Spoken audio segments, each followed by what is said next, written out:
In 2013, Sandor was banned from the sport he loved for 4 years, but this is just the beginning. Although his failures have been well documented, his bounce back is just as spectacular.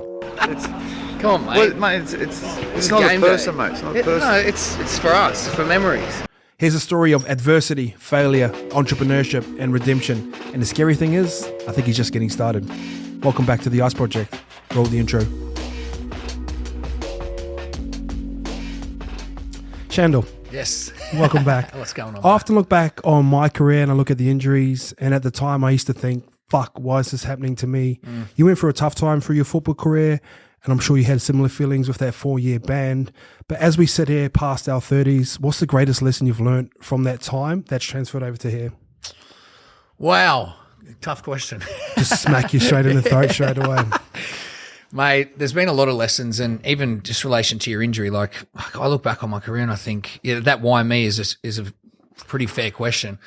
I think the best way to explain this is, and I've had this conversation before, but like the time at the Melbourne Storm, like I was surrounded by guys, Billy Slaters, Cameron Smiths, like this is the dream career, the dream accolade. So I don't sit there and I'm like, of course I had a dream when I was younger, probably first to play one game. And then it was like, I want to be the best, or you want to, this is a crazy accolade that these guys have. Like they're the best of the best, pinnacle of the sport. But for me, I look back, and as now a 32-year-old with the lessons and the maturity, I'm really proud of what I've done personally, just because I know, even as great as they are, the shit that I've experienced and I've been through and overcome, I just don't know anyone that would have been able to do that. That's my personal opinion. So I'm really proud of that.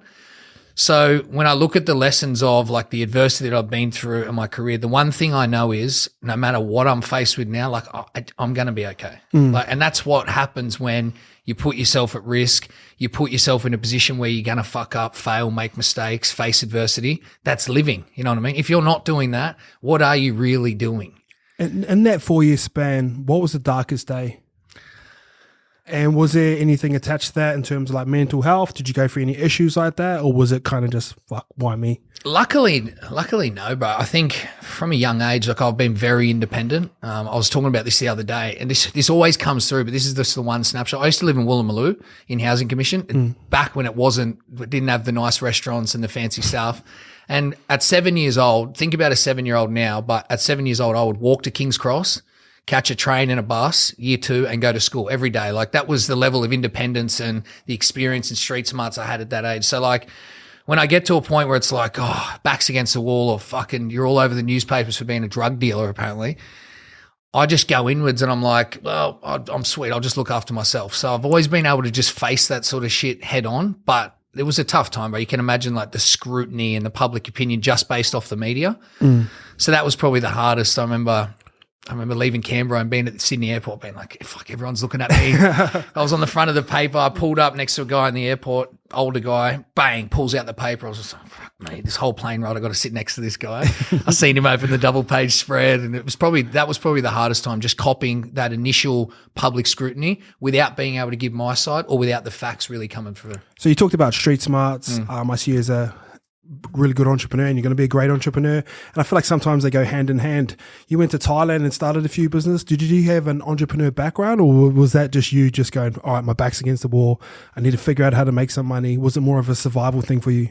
I've always had a keen interest. So even while I was playing football, I understood, I kind of had a commercialized mindset at a young age. Now, maybe that was fabricated through like me doing a bit of modeling and shit on the side, but it started because I knew my personal brand, and I knew that in a position of profile, you could exploit that to get opportunities, make a secondary income, whatever it was. So I was always very interested. Then I had a few opportunities to talk to people about business and like get involved in a few things. I don't think I ever fully executed any of them. Like there was talks of me doing this and that in parallel to football, but that's always where my mind was. Yep. Always also had the mindset that like I knew that I wasn't going, regardless of what my career was, I knew I wasn't going to be 36, empty in the tank, like trying to squeeze it for every drop, finish football, and then it was then what? It was like I was like, when am I going to travel? When am I going to go play rugby overseas? What business am I going to do? It was always like that. So I always had the want and the intention, But then when it was like back against the wall, like you said, you got no choice. Then I was like, all right, bang, let's execute on a couple of these ideas. I always see sort of similarities between me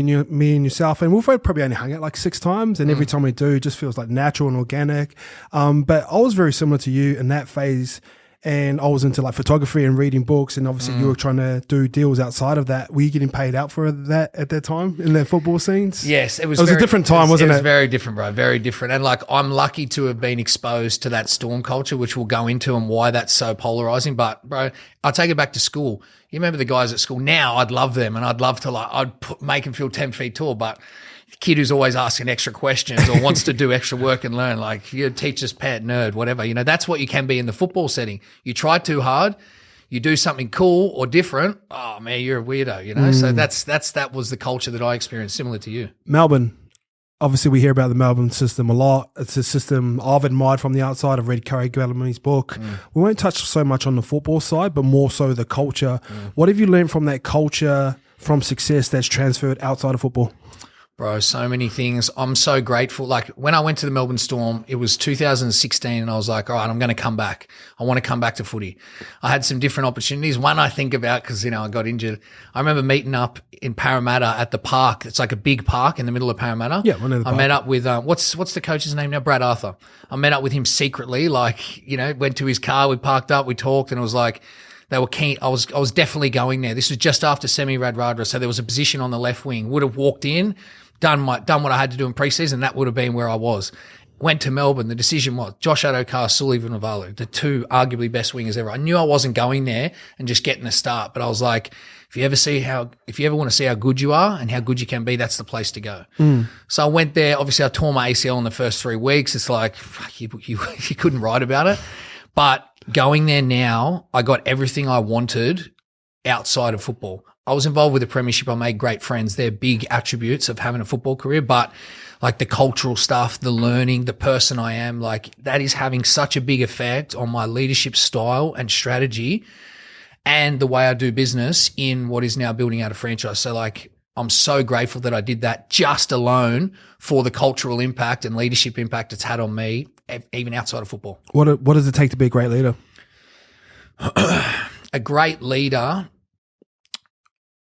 leader, first and foremost, backs up his actions. So I think it's okay to talk a lot. I've seen a lot of different leadership styles where they're great talkers, great motivators, but they don't back it up with their own actions. And when I say back it up with their own actions, it's not only you being hardworking and be perceived to be someone who can execute their role. It's what do you say? So if you promise to do something, if you agree to do something, if you commit to something, you always come through and you're consistent. A leader's consistent with their actions. Their best and their worst day is here, not here. You know what I mean? So I think someone who's relatable as well, that's another skill that I've picked up and goes back to life experience. I'm sure you feel the same way. Everything I've done and even the platform that I'm in now, interacting with so many different people, I've been on all walks of life. I've hung out with every different type of person. So I feel comfortable and I can relate to people because I've had success and I've been on the bottom. So like that power as a leader to be able to communicate and interact with different people, especially bro in a business or a team, when you know you've got different people, I feel like that's a really strong leadership skill. That's a great attribute for a leader, but that's something that I feel like I've got. So you said you've been on the top, you've been on the bottom. Where did you learn your most lessons? And like a lot of people will say, you always learn your biggest lessons in your failure, which is like an element of truth. But then say there's 2 computers in front of me, one doesn't work and one does work. So you look at someone like Melbourne that does. Can you learn quicker from being in a more successful environment, or do you have to go through those struggles at the same time? I'm kind of answering the own question, but what's your thoughts on that? I love that. It's a great little perspective, but I think you learn 2 different styles of lessons. So if you look at when you go to the Melbourne Storm, there's a pathway to success. So as you jump on and go through that pathway of success, you get an education. So you get that education through success. But being on the other side, going through the hard times, the losses, you get a lot of your lessons through reflection. What happens when you fail or you make a mistake? You have to go through a process of why did that happen? How can I improve it? Get to an outcome. So that's important. And that happens at the Storm every day, bro. You got to think when you have such high standards and demand excellence, you know that people are making mistakes daily there. But all that gets rewarded, all that gets glorified is effort. So your role is simplified. Like on the wall, bro, there's the positions and there's 3 things per position. And when I say 3 things, I'm not talking about anything crazy. I'm talking about play the ball quickly, or like these are the 3 things. And these are the 3 things that harp it on every day. Your effort level has to be this. Know your role, honor your role, do your job. 13 people do your job, we win. And that's it. So you feel very comfortable because I'm not going in there. The best way I can explain it, when I used to play footy in the other teams, there was no defensive process or system or structure. There was no attacking system or structure. It was like, do your thing. You're in first grade. Like, you're talented. Like, fucking do it, you know? So now it's like, this is the trigger to do that. This is the trigger to do that. I need these 3 things: catch the ball on the full, play the ball quickly, fucking whatever. And you're like, well, I can do that. Well, that's the simplest thing ever. Now do it with your best effort every day at training, because you're going to do it 60 to 90 minutes of video review on each training session, which was like mind blowing. And that's it. And that's how with consistency and with the like same people there and with peer to peer accountability, that's culture. That's Melbourne Storm. And that's how you build success over 30 odd years. You got to buy in. I love that. I look at someone like Craig Bellamy and respect his leadership style, and it's probably getting to know you guys to hear about the other side of that. What's the importance of being a leader and having accountability, but also showing an element of compassion? So you went through an ACL in your first 3 weeks, and he gave you a 2-year extension or a year extension. How important is that? Bro, it's insane. And like, I think we've had this conversation before. Like, I still don't think a genuine man manager, like someone who has great interpersonal skills, communication and relationships with players, I still don't think it exists. But Craig Bellamy's a father figure and he's got an aura. So you have to respect him. So instantly having respect for someone is such a huge like factor. So you respect him because you respect everything he's done. It's fucking Craig Bellamy. So when he speaks, you stand to attention. But that, for example, what you said, I remember tore my ACL 3 weeks in. It was a devastating moment. 30 minutes later, I'm in the doctor's office crying with the welfare officer and our head of football operations. And Craig calls me and goes, look, mate, I'm devastated for you, but if you want to do this again, just know that you've got a contract. So just focus on your recovery.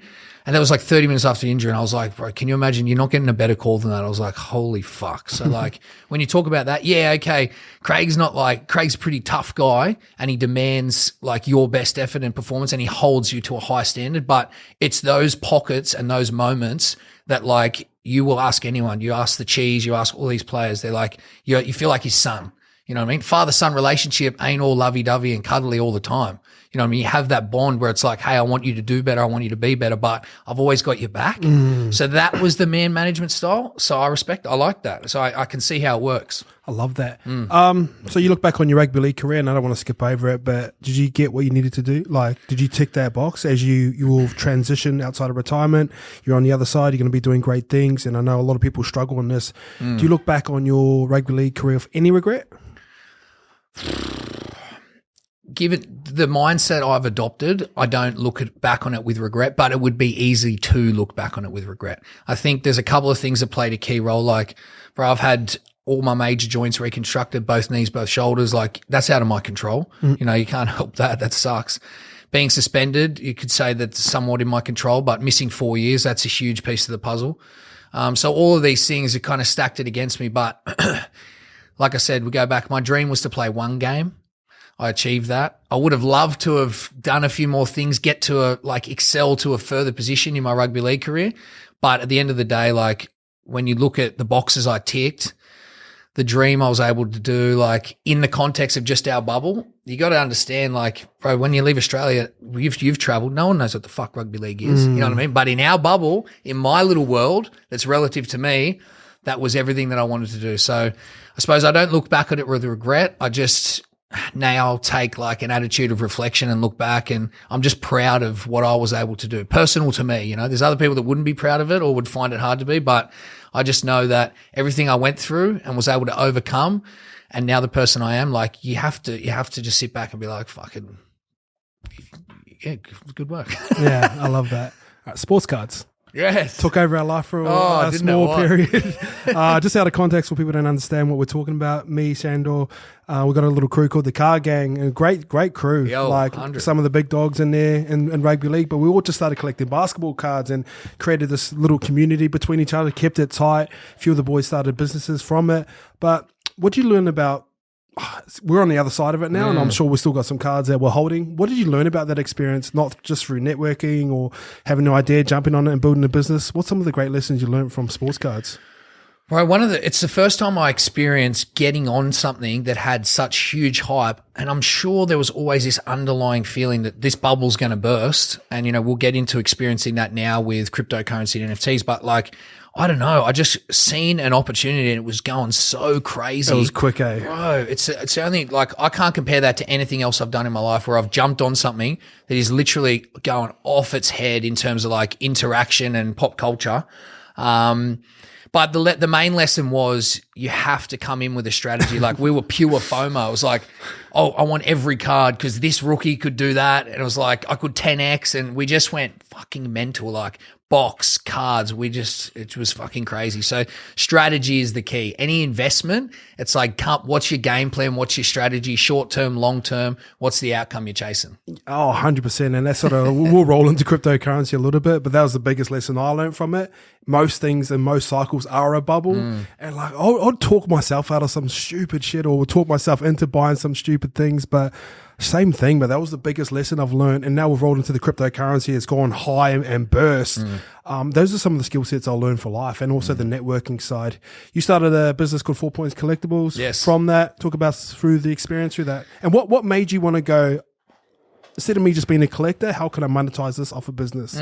Well, business minded, always looking for an opportunity. But we were, there was a thing called card breaking. So what happens is, basically, you've got a box of cards worth, let's call it $1,000, right? So you're looking at that box of cards and it's a proper gamble. Like, all right, I'm not paying $1,000, but what I will do is I'll pay a spot for $50 in a roulette style, luck of the draw, try and jag a good team.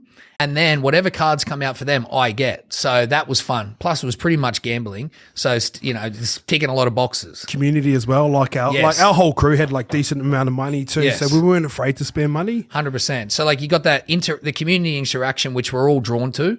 Then you got the little gambling aspect, and then the opportunity to really make some coin. So we were doing that, and we were jumping in all these different people's breaks. And all of a sudden, because it was COVID, you had like the Storm boys in there, and we were sort of blowing up these pages. And I was sort of like, fuck, why don't we just do this ourselves? You know what I mean? Like, we're literally pumping these businesses. I was like, we could do this. We all like it. We understand the game now. So I was like, boys, it's not hard. I just said to him, like, I'll create a fucking ABN and Hi, boys, I know how to start a business. We can get this rolling. I remember, and I won't say the name on here, I remember like when I first got into it, I was kind of like one of the first ones out of the footy boys. Yes. And I gave this shout out to this page and everyone jumped on, and he ended up turning over like an extra 25K in a week from it, just from breaks and stuff. And he sent me one box, and I was pumped with the box. But I was the same thing. Like, I was talking to Lukey where I was like, fuck, I'm going to start breaking cards. But 100%. You guys jumped on it. And once I started figuring about getting the cards out through logistics and stuff. Yeah. I done it once and I was like, nah, this reminds me of starting YKTR again. I'm not dishing up cards. That should have been the red flag for me too. But it was the whispers from Gary V, and then it was you who were going hard on it. And then I was like, oh, fuck, this is fucking cool. I'm interested. Because it was like, we all love sports. We love NBA. Then it was cards you can actually make money off, and you're collecting your favorite player. Like, it's fucking cool. Plus, it's the nostalgia. Nostalgia is the big one for me. You know, we all jumped on board, and then the breaking went mad, and then we started our own breaking crew, and it was like, you know, in my spare bedroom, we started pumping this thing. And then now we're in a hotel. You should have seen my hotel on the sunny coast at Twin Waters. It was like, people would walk in, the staff, and it was like, I went and got shelves from Bunnings. There's like all these boxes and cards being divvied up into people's names. It was just fucking chaos in there. But it was good fun. Yo, guys, quick break. This podcast is brought to you by Kelly Partners Northern Beaches. The thing I love about accounting, and you have to understand accounting, rolling into business or scaling a business, or even if you're starting a business as well, very important. He's looked after myself, YKTR Sports, and also G'd up over the past 5 years, and I could not recommend him enough. thing I love about Danny, he's diverse. He's not just about P&Ls and numbers. He is about those things as well, but he understands the context of e-commerce or every other business because he deals with businesses day to day. And most of us businesses have the same problem. So if you need an accountant, if you want the best accountant in the game right now, head up Kelly Partners, Northern Beaches. I'll put a link down below. For business partners, Jerome Hughes, Ryan Pappenhausen, Kenny Bromwich, talk us about them and like their strengths and weaknesses coming into that. And I know the Storm boys, and I'll talk about the thing that separates the Storm boys and the All Blacks boys is just the willingness to learn and the willingness to have a student mindset. Like I find that crazy. And I remember we were jumping on Skype calls and you and Pepe got like notepads and writing down stuff. And then like Aaron Smith would ring me up and TJ Perenara and Artie would fly over just to have meetings, and they're all coming with like notepads and write down notes. And it's just a different mindset that I've seen from any other football players. And it's a reason why they probably got success. But talk us about your business partners and their strengths and weaknesses. Yeah, and again, you've been involved in a very similar dynamic. But what you're talking about is that the school of the Storm, it creates a different type of person. Like the standards that are set, like you talk about notepads, like never would you go into a meeting without your notepad or book. Like that just doesn't happen. But the respect, the willingness to learn, that culture, like that's now embedded in you as a person. Even another thing like that I love, like whenever someone would come to the club or do a talk or anyone, the whole team gets up, goes over, shakes their hand individually. Like people are rattled by that, blown away, just those little things. But that's now the person you are. You embody that. So the boys, obviously they had some great traits, but some traits that are still untapped. Like I look at footy players, everything's perspective, bro. So whatever perception subconsciously you build for yourself is what you're going to live and you're going to manifest. So if it's like, I only play football, that's all I know. That's all you're ever going to be, because that closed-minded attitude will limit you, and, you won't really ever be able to express yourself or get involved in anything because of those limitations. But bro, these are fucking the best players in the world in a sport. Like, don't tell me that you don't have work ethic. I see it every day. Just because it's not in football, I expect to see the same shit in business. Like you want to be like, I know what you do. I know the lengths you will go to for your training, blah, blah, blah. So like, that's always the high opinion I held. And that's what I say for football players. When you go out into the working environment, understand that you don't really have a passion and you don't really have any experience. So you're there's this lost feeling of like, well, what do? I don't know what I like. I don't know what I want to do. But bro, all the attributes of a great employee or a business owner you have in spades. It just needs to be channeled into something. Something else. Like, come on, man. You're not the best player in your sport for no reason. It's because you got some crazy attributes. You're competitive as fuck. You work hard. Like all the great characteristics and integrity of a person you guys have. But Paps was a number man, fucking Rain Man. He just loved numbers. He loved spreadsheets. He loved data. So he really fell into the lane of ordering boxes, staying on track with all that stuff, the prices, building out breaks. So he was great with that. Kenny's, the magic man. He's just the master. I love Kenny. And Kenny's actually been on quite a business journey himself recently, in parallel to fucking being a father and being a Storm player. But he's a really smart guy, very low key. He'll have a conversation with you, and then for the next 3 days, he'll probably do 24 hours of research. And it's just like, oh, but low key, you never know. Yeah, Kenny Low Key, that's his name. You never know. And Jerome's Jerome. Jerome was just, he's a knockabout lad. He's just good value, good person to have around. And he was passionate about the cards and had really good sport knowledge. So, and then I would just basically try and drive the logistics and the operations and everything like that. So, there was a good learning journey. It just so happened that the peak of it really was in the sunny coast because we were together 24/7. So we could do what we want when we want all the time. We were having meetings all the time. We were breaking all the time. So it was booming. But the reality is when we came back to Melbourne sort of hit home a little bit more. But it was a lot of fun, man. It was a great journey. I hope that it's given the boys a taste or some exposure to business and what it takes to build something, what it takes to make something successful. That's always been my dream for them. I've stepped away from 4 Point now, just trying to stay in my lane, but the boys have still got that going. Big money muns come in, so they're still having some fun and they got some opportunities. I just think the best result for the boys is like, utilize your profile, find a way to leverage off that and combine it with community, sport culture, cards, and interaction and experience, which we spoke about. Yeah, I love that. I was talking to Kenny one time and I was just intrigued because just the way you operated, like you said, very low key. He'll ask you a question as like a student, but come back way more knowledgeable than you were. And everything I've been into, whatever group chat I've been with him, that always seems to happen. Yes. He always, but like if you ask a question, he'll tell you the answer for it as well, which is crazy because he's always just studying. But one of the great lessons I learned from that, I go, what do you want to do after footy? And he goes, I thought I was just going to be digging holes. Like this card gang sort of changed my mind in 4 points. So that's sort of something That's to be, awesome. yeah, that's something to be that. proud of. So we transferred. And I know Pappenhausen wasn't too happy with me because I talked about cards a lot, and then I was like, I'm out of cards, I'm moving to crypto. And there was a bit of friction. So Pappy sent me a message like this long. He's like, you're going to ruin our business. I was like, bro, I don't have that much pull for one. But like you guys do, like there's obviously that initial learning friction. And then once you guys are in, you guys are in. So do you want to talk about your crypto journey? Yeah. Sort of for me, I really ran off the coattails of Kenny for crypto. I think he was probably the first in the space in our group. Yep. And again, probably that I hadn't learnt the lesson yet, but when we talk about things that just go crazy in popularity, I'm still like everyone else. We're in the marketing game, and we understand the psychology of a buyer. Mate, I still fall victim to a YKTR email every now and again. You know what I mean? So like I go FOMO. I'm like, I don't want to miss out. And I was kind of brushing it, but to the point of like, all right, I need to get into the market. But the NFT space was something new again. And I spoke about this last night on an AMA in our community.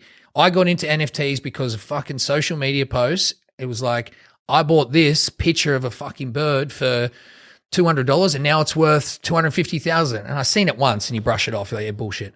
I've seen it 5 times. Now I've seen it 30 times. I'm like, all right, I've had enough of this. I'm getting involved. Of course, got involved, bought a few NFTs. They're all duds. They're all rug pulls. They don't exist. They're complete bullshit. Nothing in my MetaMask is real except the dead diamond skulls, which is crazy. Yep. So what happened is it was the wild, wild west. Okay. You go into the NFT space and there was no, what's the word I'm looking for? There was no legislation. It was just like crazy. You could do what you want. Gold rush. People are now getting in trouble, but basically what it was picture-based tokens. And it would just, based on supply and demand, it was either popular or it wasn't. So prices would go crazy. And it was just like, see if you can get on the whitelist, see if you can land one. And what are you going to do? You're going to hold it, which a lot of people would have. But if you were flipping it, you're probably making good money. And things were going fucking crazy. So I was like, but what I saw was after a small education journey and some conversations with Ken, I understood the NFT space. I seen it for more than what it was. I understand the use of smart contracts and what the future will hold. I'm telling you now, NFTs will play a massive role in our life, not like the role that we know, because that was a facade. What happened there, that was like its entry point, and now the bubble has burst because of the sour taste in everyone's mouth. Yep. But what we're going to see is the actual use of smart contracts and products that hold actual value. And that's what we wanted to do. And I remember having that chat with you as well, and you like just couldn't quite comprehend the switch from physical to digital. And we sort of talked about cards. You're like, oh, I can hold this card though as well. But most people see it as a piece of paper, or a piece of cardboard as well. So I remember having this conversation. I was trying to push it on everyone, and it kind of just broke off and done our own little crypto crew. But you guys come through. I'm gonna give you a couple acronyms, and you got to explain them to not only me, but the listeners. DAO and DDS. Yes. I was like, fuck, what's he going to ask? I don't know all the acronyms in NFTs. DAO, so Decentralized Autonomous Organization. I know what it is. Yes, what beautiful. is it? So think about a venture capital, basically a group of people that come together to make an investment, and they all own fractional ownership. But except a DAO is built on a smart contract. It's decentralized, so it's built on cryptocurrency. So that's what that is. Basically, in a nutshell, by having fractional ownership, by holding a skull or a token, you have a say and a vote in the outcome of what this DAO does, both financially, well, basically anything. Everything is on the table, and the community has fractional ownership on what it does. So that was very appealing to me because that was ticking the boxes of community. Yes, and the space and an actual practical use for what this was.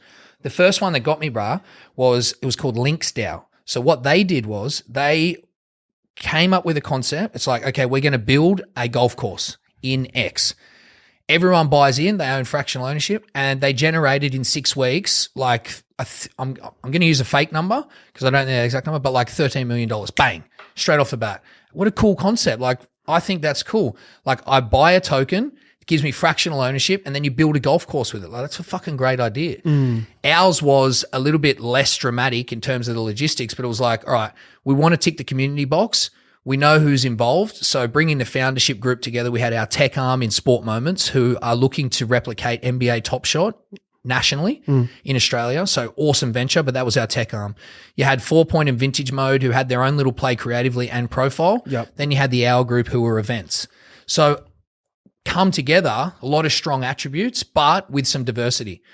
And then it was like, bro, you know what would be mad? I was talking to a guy called Jacob from Sport Moments and I was like, we were talking about it and he told me what a DAO was. I was like, bro, that's the way to do this. It's fucking cool. And it gives like genuine value and context to what we're trying to do, not just trying to push like some random picture-based token, which I was really against. I was against that the NFT space had become this confined by the rules of the perception that everyone had. I was like, it's not that. So this was my kind of way to break through.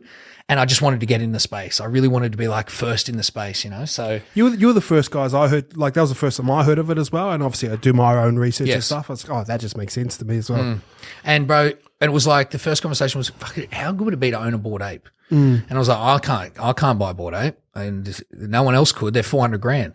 But it was like, in this, that was sort of the thing. I was like, all right, we're going to hero that as a part of our roadmap. And your roadmap is basically what the value is of the token, what you're going to execute. So that's what you call roadmap. And we put that as the hero of our roadmap, along with a heap of other different things that we just thought were cool and appealing in parallel with the community stuff. And bro, the crazy thing is we had the idea 6 weeks later, that was the start of January, 6 weeks later. We executed. It was fucking crazy. All right, talk about launch night. I've heard Pappy talk about it, so I want these numbers. It was pretty crazy. So we had 2,500 tokens. We also had another local Trillionaire Thugs. That was another big NFT project in the space. They dropped in January. So there's lots of things that were like, oh, fuck, what are we doing? We had Were you intimidated by that, or was it kind of like, oh, we're going to go up against them, or we're like, we'll go alongside them? I wasn't intimidated, but I was like, fuck, their marketing was on, exactly, wasn't it? Yeah. Exactly. So I was cautious of that. A couple of things put me in good stead, and now you can make your own opinions, but now you'll see some separation of projects. Like I looked at our value and I looked at their value and I was like, okay, I'm really happy with what we've done. First of all, we're a DAO, so it's not just value in the token. And second of all, our roadmap, it's got some genuine value on execution. And it's nice and basic. Your roadmap was pretty basic. Yes. It's not like we're going to build on top of a metaverse and stuff like that. Exactly right. So it was just like, it was simple, but it was well executed. And so I held confidence at it. We had 2,500 tokens. And one thing that put me off was all the projects I've been involved in the research was like, they had crazy Discord numbers. You know, Trillionaire Thugs had like 100,000. I was like, bro, we got 5,000. But the way I justified it through the marketing and through some of the stuff that I was trying to pull together, I was like, I know we've only got, I don't know what it was, like between 5,000 and 7,000 on drop day. But I was like, these are genuine. Like these people have come into the space because Ryan's promoted it, or they follow me or Jerome or Ken, or like Sport Moments. Like everyone that was in it was a genuine participator in the community. There was no fluff. So I was like, we need 2.5. We got 7. I'm really confident that like 80% of the 7 are actually keen to buy this. Yep. And then, bro, we sold out in 11 minutes. How much did you make in 11 minutes? So the whole how much did the kitty make? Yeah, the whole thing generated well over $1 million. Our roadmap was quite an expense, and this is all broken down in our roadmap. So, but a portion of it was revenue to the founders, which was great to make some profit. Big portion went into our roadmap, obviously Bored Ape.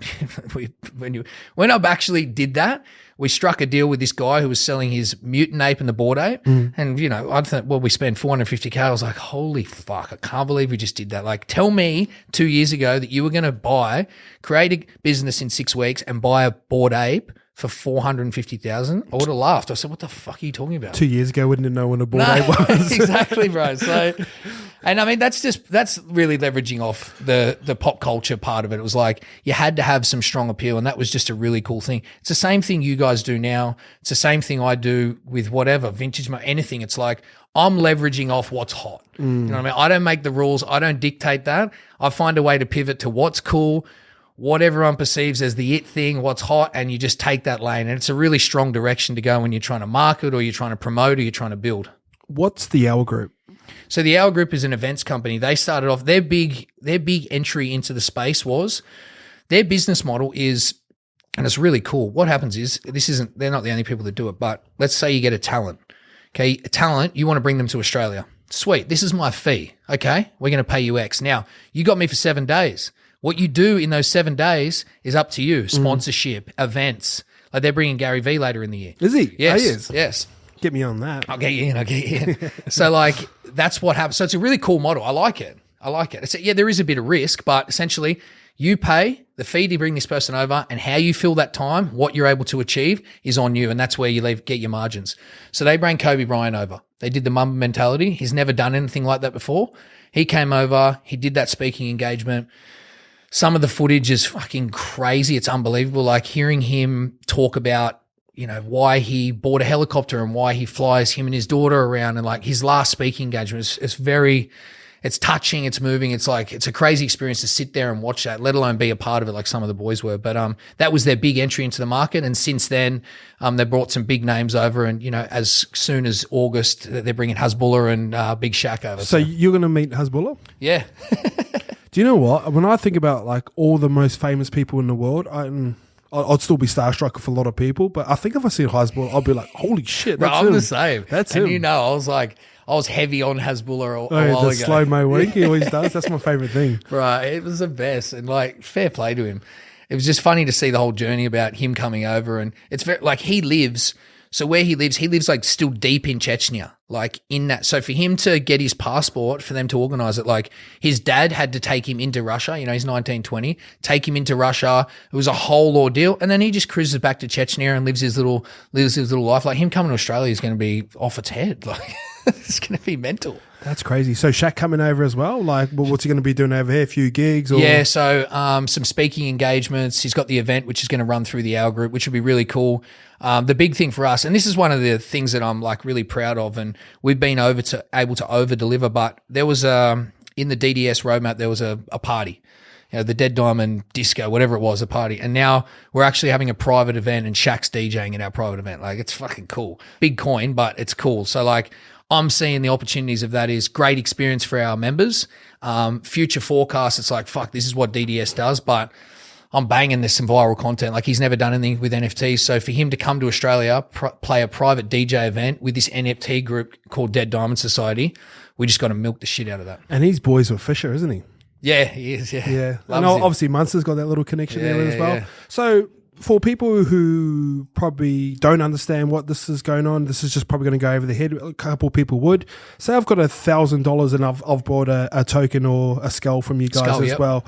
Over time, you start to buy the Bored Apes and probably land in the metaverse and all that sort of stuff like that. Can they pull out any time and they just sell it? Is that how they make their money? Yes. So basically, if you were to get in now, you'd be heading to a platform called OpenSea, where you can buy all the NFTs. And think of that like an eBay. Yes, that's people doesn't know. eBay, 100%.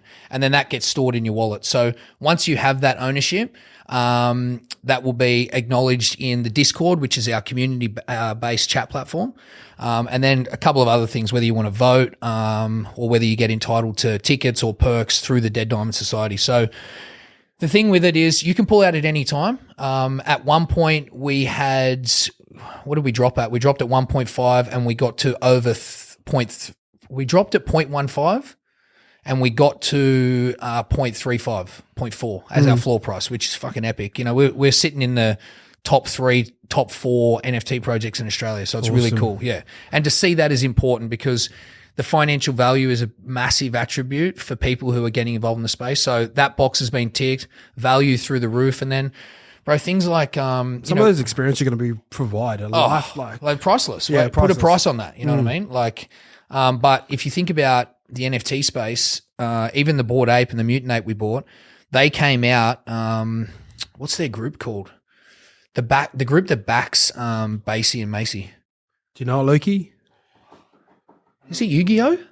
No. Yeah, look at. But they came out with their own coin. So we instantly, the ape coin. Yes, because of what we hold, we instantly got transferred the dollar value of $250,000. Bang, straight into the DAO. You know what I mean? It's like, whoa, crazy. And then we got access to, they're building out their sort of metaverse. And we were able to get all these rare things. So we've done really well off them. And I think we're going to stay in that lane and keep that focus. Yuga Labs. There we go. Yuga Labs, yeah. That's Yuga's right, Yuga's a cartoon. I was close. All right, but I'm going to put you on the spot here. Yo. We're going to merge all your little worlds over together. How does rugby league and probably more so individual athletes maximize off of something like an NFT? You see the utilities coming. It's a bit of a burst and everyone's a little bit frustrated, but it is coming. Me and you won't deny that. How do you cross the worlds over between NRL, who's always a little bit behind, a little bit slow, and NFTs? Ooh, NRL and NFTs. I think first and foremost, the easiest thing to do is utilize your profile. So the one thing I seen in the Cowboy days was players were coming out and, like, I'll tell you who set the standard, Gronkowski. He was actually first. So I think he made like a couple of mil, but he dropped like a playing card.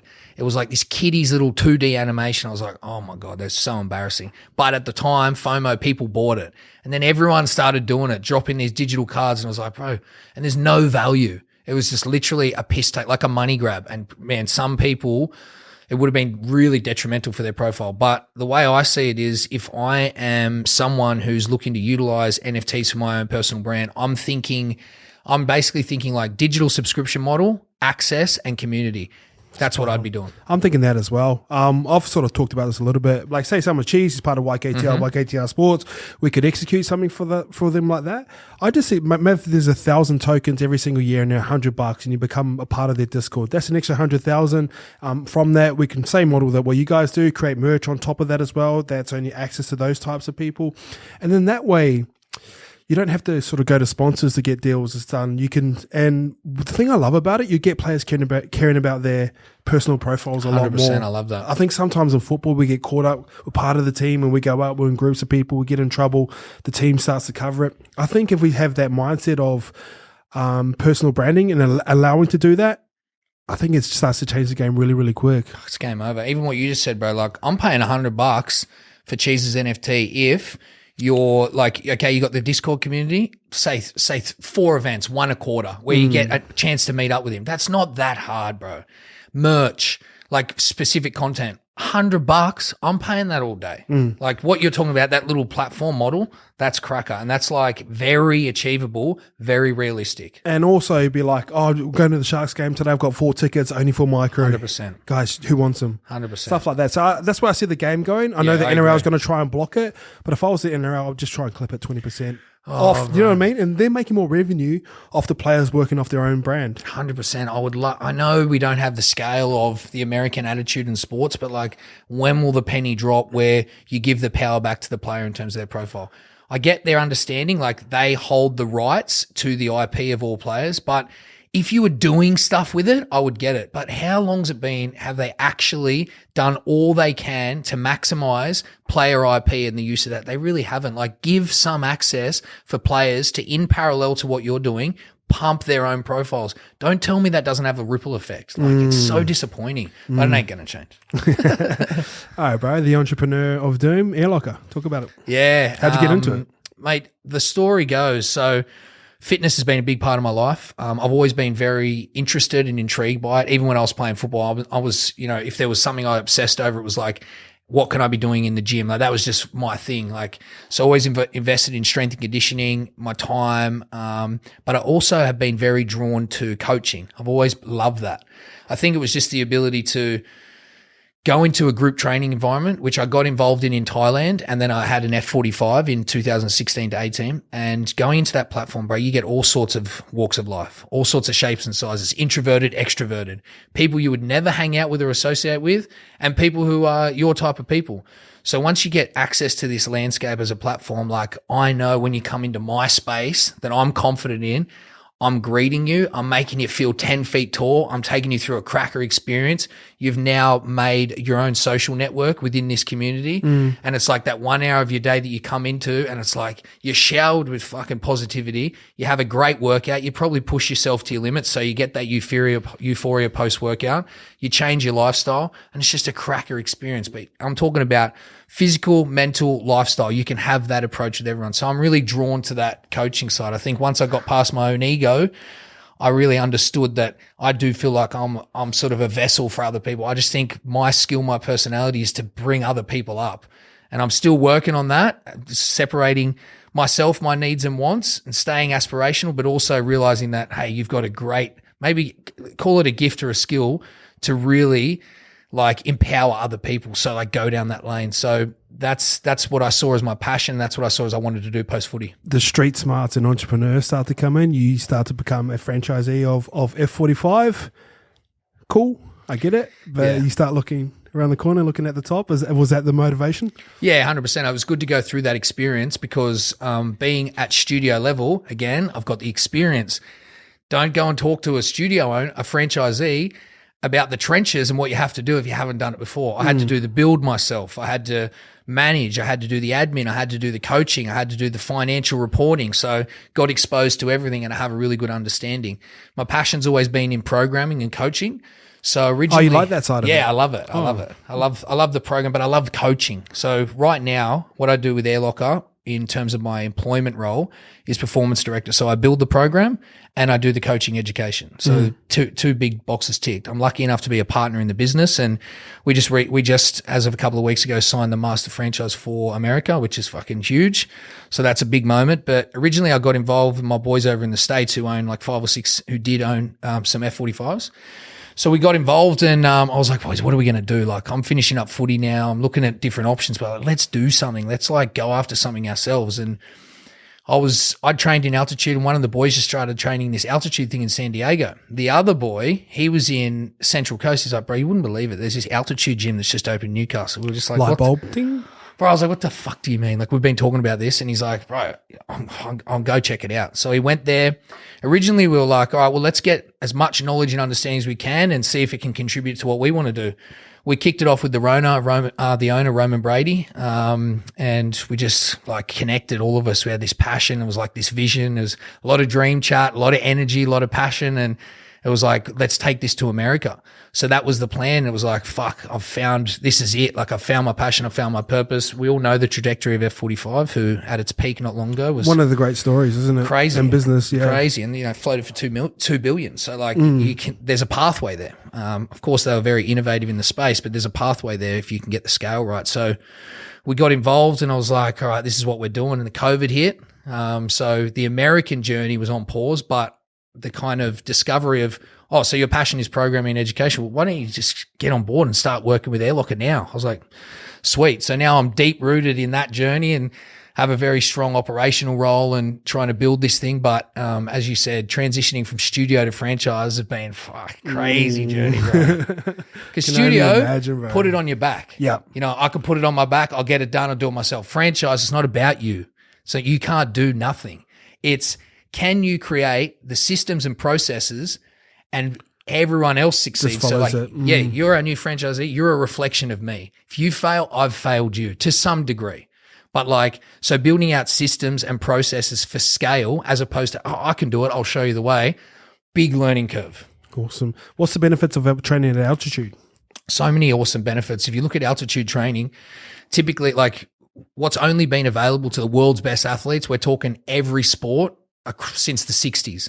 Originally Mexico City Olympics, which is at altitude, I've experienced it, but it was like, what the fuck's going on? The sprinters were going slower. The long distance runners, all their times were stuffed up, and it was like, what's happening here? They figured out it was the altitude. So that started a wave of research. Yeah. It's like, this is having a big effect. So basically in our environment, we're simulated altitude training. So when you walk into the room, it's not a chamber. You don't notice too much. You notice little adjustments to your breathing. And we train at 3,500 meters above sea level, 13 to 14% oxygen, as opposed to 21% in the room. You have to train as hard? Not as hard. That's one of the key benefits. So basically, think about it like this. Me and you, we've got our iPhones here. We plug it into the same stereo Luke's on. You're playing the same music with the same volume as me, but mine is dialed right the fuck up. Physiologically, internally, I'm getting a response because I'm training at altitude. So typically what we would measure is your effort and your output. Those two things are matched, but in our environment, you're getting an internal physiological response. So what basically happens, you walk in, you get into a hypoxic state, which is you lower the oxygen levels in the blood. From there, it depends what you want to talk about. But for example, what's specific to me, you burn more calories during a workout. You burn more calories post a workout. With less effort. With less effort, less intensity, yes. So we get less wear and tear as well. Like you just, recovery, you don't see an injury in there. It just doesn't happen. You know what I mean? What happens once you lower the oxygen level in the blood, you get a big increase in red blood cell, in hemoglobin, which means you become more efficient at utilizing oxygen. So you'll see the effects at sea level, but you'll also see your fitness level increase, your resting heart rate will drop, all these great benefits. Plus, because you're training in altitude, it rips through your glycogen and carbohydrate stores. So now you're optimizing and burning fat for fuel. For someone like me, I also love doing my resistance training in altitude. Think about blood flow restriction. So very similar concept, a lot of science backed, but you get a massive increased anabolic response. So the anabolic hormones related to muscle growth, big increase when training in altitude. So there's a lot of different benefits, but whether you want to be fitter, faster, stronger, healthier, happier, even at the end of a workout, big serotonin boost, the endorphins, the experience, it's like nothing else. So look, we got all the training modalities everyone loves, genuine strength training, hypertrophy, conditioning, performance, boxing, in an environment that gives you the best possible results. And that's the model. And now it's just trying to get everyone in there, experience it and scale it. Scale is an exciting one. I've got a bit going on. Entrepreneur. I love everything about what you're doing. And obviously, I see a little bit of myself in you. Similar looking guys as well. What's the end goal? Mate, the end goal for you, for me personally, I've really got myself I've got this 5-year vision, I see myself, I'm at the foot of the mountain, right? It's a very timely analogy, but I feel like very grateful. I'm on the cusp of trying to live another dream. Like, I don't think people get the opportunity to live one. Now I'm going for my second. And that aspiration off the field is personal to me. It's like I'm ticking the boxes of what I think is actually my calling. I believe the first part of my life selfishly was related to what I wanted to achieve in football. But now, as I said, imagine believing, this is just put yourself in my mindset. Imagine believing that your gift is empowering other people. You open a studio, you got a platform of 200 people. Then you're involved in a franchise. We're now at 8 studios. I've got a platform of a couple of thousand. We take this international. I've landed, beats everything. I've got a platform to genuinely impact the lives, whether it's personally from an interaction, through a program in their fitness, or mentally speaking through some of the content or the mindset that we apply to our workouts. Now I've got a platform where I could potentially impact the whole world. I'm so lucky. I do that. We smack this fucking business model and scale it. And I'm hoping that in 5 years' time, I've been able to have huge impact on people's lives, and I'm financially free, and that's what I want.